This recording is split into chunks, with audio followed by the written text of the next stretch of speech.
Olá e bem-vindos! Hoje a gente vai analisar o universo do Bitcoin, mas por um ângulo bem específico, quase filosófico. Exato. A nossa fonte é um livro chamado Bitcoin, Red Pill, que o apresenta não como um simples ativo digital, mas como uma ferramenta para o que ele chama de renascimento moral, material e tecnológico. É um nome forte. Bem forte. E a nossa missão aqui é desvendar a tese central do livro, porque os autores argumentam que o Bitcoin é uma espécie de bote salva-vidas para os problemas do mundo moderno. Vamos mergulhar nesses argumentos. Perfeito. E o interessante, assim, é que o livro não começa pela tecnologia. Ele não vai falar de código, de criptografia logo de cara. Não. Por onde ele começa? O ponto de partida é uma crítica bem dura ao sistema financeiro que a gente conhece, o que eles chamam de sistema legacy. Para eles, não dá para entender o Bitcoin sem antes entender os problemas que ele se propõe a resolver. Certo, então vamos desembrulhar isso. Para começar, o livro dedica um bom tempo detonando o que chama de moeda fiduciária, o fiat. Que é basicamente o nosso dinheiro, né? O real, o dólar. Exato. A gente já sabe que o nosso dinheiro perde valor com o tempo, mas os argumentos ali são bem contundentes. Tem um dado que eles usam que chama atenção. Qual? A alegação de que o dólar americano perdeu mais de 99% do seu valor em relação ao ouro desde 1933. E esse dado é o gancho que eles usam para explicar os mecanismos por trás disso. O primeiro é a senhoriagem. Nome complicado? Mas a ideia é simples. É a capacidade que os governos têm de se financiar simplesmente imprimindo mais dinheiro. Ah, a famosa impressora. Exato. Quando eles fazem isso, a base monetária aumenta e o valor do dinheiro que já está na mão das pessoas é diluído. O livro até cita um exemplo do Brasil. Nosso. Sim, dados do nosso Banco Central que mostram um aumento de 46,3% na base monetária em apenas 12 meses, até outubro de 2020. Na prática, isso funciona como um imposto. Um imposto? Como assim? Não é uma decisão de política monetária? Na visão do livro, é um imposto oculto, o que eles chamam de imposto inflacionário. Ok, explica isso melhor. A lógica é a seguinte: a inflação não só faz seu dinheiro comprar menos coisas, o que já é ruim, mas ela também distorce a carga tributária. O exemplo que eles dão para ilustrar é ótimo. Manda. Imagina que alguém comprou 1 grama de ouro em 1994. Custava uns R$11. Certo. E aí essa pessoa vendeu em 2020 por mais de R$320. Nossa, um lucro enorme, na teoria. Exato, na teoria. Para a Receita Federal, essa diferença de quase R$310 é ganho de capital e precisa ser tributada. Faz sentido. Mas o livro argumenta que isso é uma ilusão. O poder de compra daqueles R$11 em 1994 era, na verdade, maior do que o dos R$320 em 2020. Ou seja, a pessoa não ficou mais rica de verdade. Não. Ela apenas se protegeu da desvalorização da moeda. Mesmo assim, paga imposto sobre um lucro que foi, em grande parte, só a inflação do período. Entendi. Então o sistema te penaliza por tentar proteger seu patrimônio. É uma lógica meio perversa, né? Segundo a obra, sim. A consequência é que isso cria um ciclo vicioso. Poupar dinheiro no longo prazo se torna uma estratégia perdedora.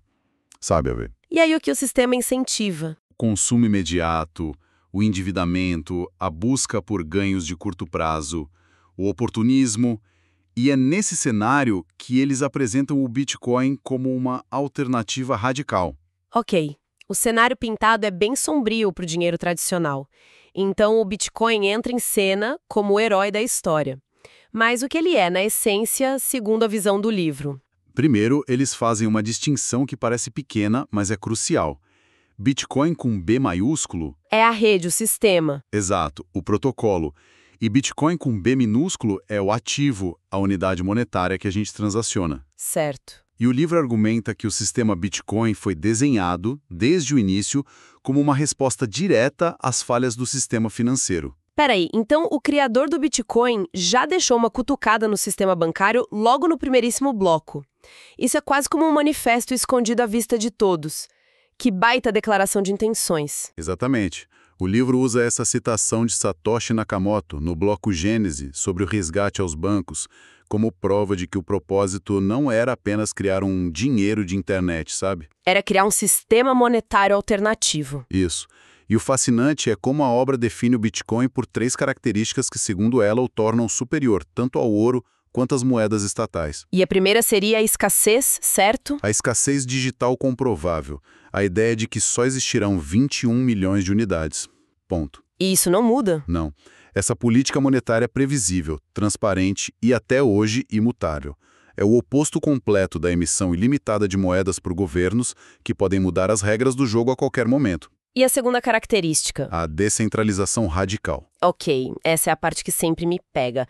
Se não tem um banco, um governo, um CEO, quem tá no comando? Ninguém. O que impede alguém de simplesmente hackear tudo e criar bitcoins do nada? Quem garante a segurança? Essa é a grande sacada. O livro explica que a rede resolve um problema clássico da ciência da computação chamado problema dos generais bizantinos. Só para deixar claro, esse problema dos generais é basicamente sobre como um grupo de pessoas que não confiam umas nas outras pode chegar a um acordo sobre uma única verdade, sem um líder, certo? Perfeito. Tipo, como garantir que a mensagem não foi adulterada no caminho. É exatamente isso. A solução do Bitcoin é um mecanismo chamado prova de trabalho, ou Proof of Work. Os mineradores. Isso.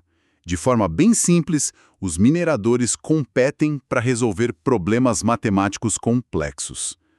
O vencedor ganha o direito de adicionar o próximo bloco de transações à corrente, o blockchain. E isso tem um custo. Um custo real em energia e poder computacional. Para atacar a rede, um agente malicioso precisaria ter mais poder computacional que todos os outros participantes honestos somados, o que é economicamente inviável.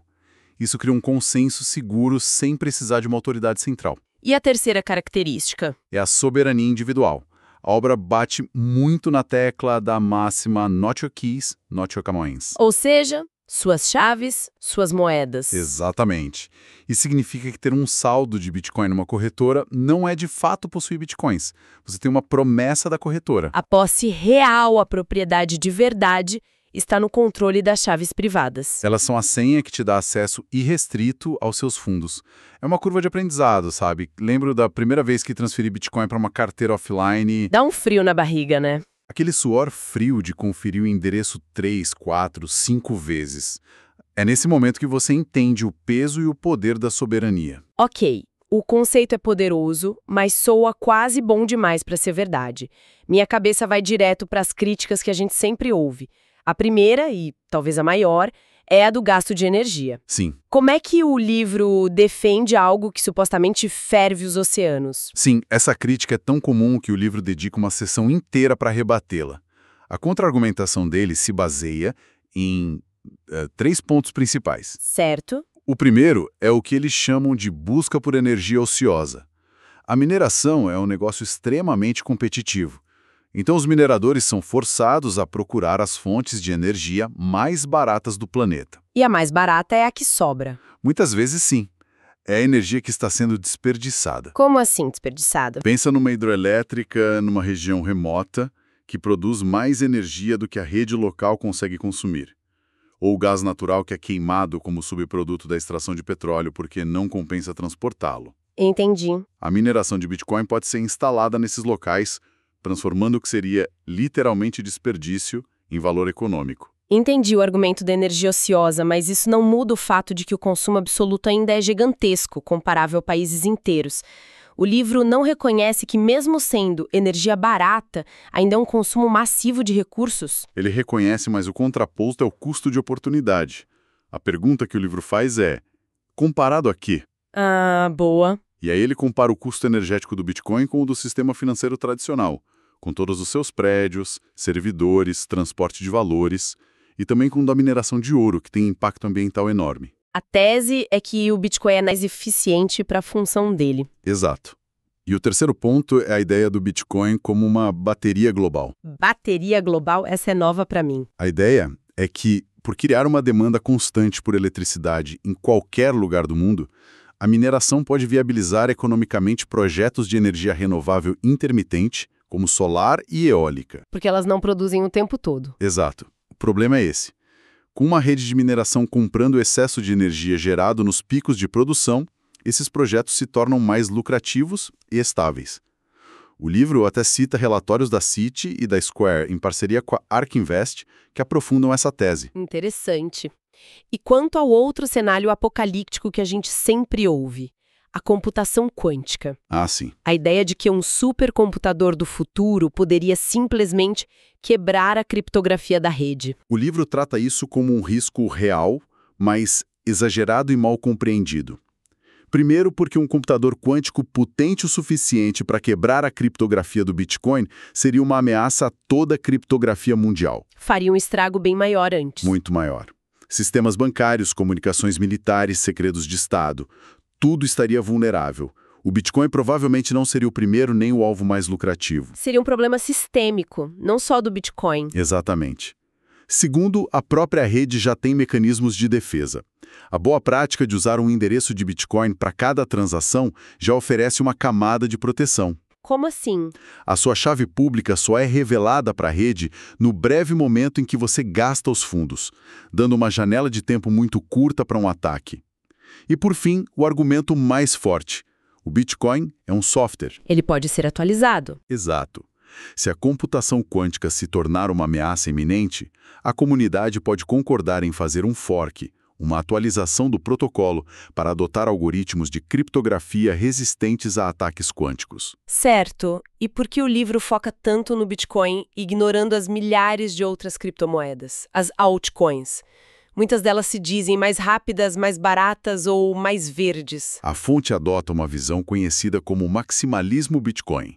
O argumento principal é que o Bitcoin possui um efeito de rede e um efeito Lindy que são praticamente insuperáveis. Espera, efeito Lindy, o que é isso? O efeito Lindy é aquela ideia de que para certas coisas não perecíveis como tecnologias ou ideias, quanto mais tempo elas existem, maior a probabilidade de continuarem existindo no futuro. Ah, tipo uma peça de Shakespeare, que já dura séculos. Isso. Versus uma série nova da Netflix que pode ser cancelada amanhã.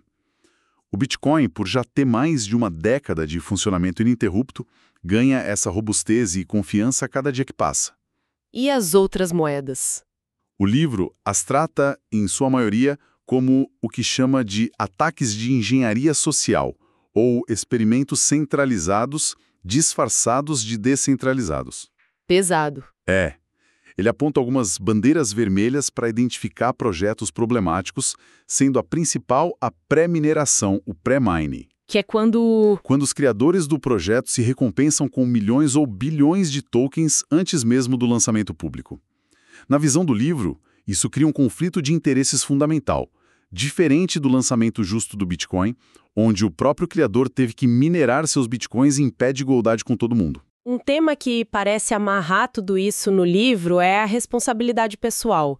E isso fica muito claro quando se fala de segurança e principalmente herança. Sim. É uma pergunta que muita gente faz. O que acontece com os bitcoins de alguém que morre? Essa parte é fascinante porque escancara a mudança de paradigma. Liberdade absoluta exige responsabilidade absoluta. Total. O livro descreve alguns cenários.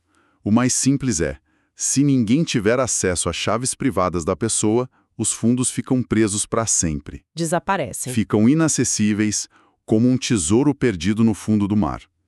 Na prática, isso aumenta a escassez do Bitcoin e, consequentemente, o valor para todos os outros detentores.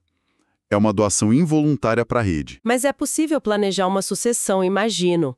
Ninguém quer que suas economias simplesmente desapareçam. Sim, e as possibilidades são muito mais flexíveis que no sistema tradicional.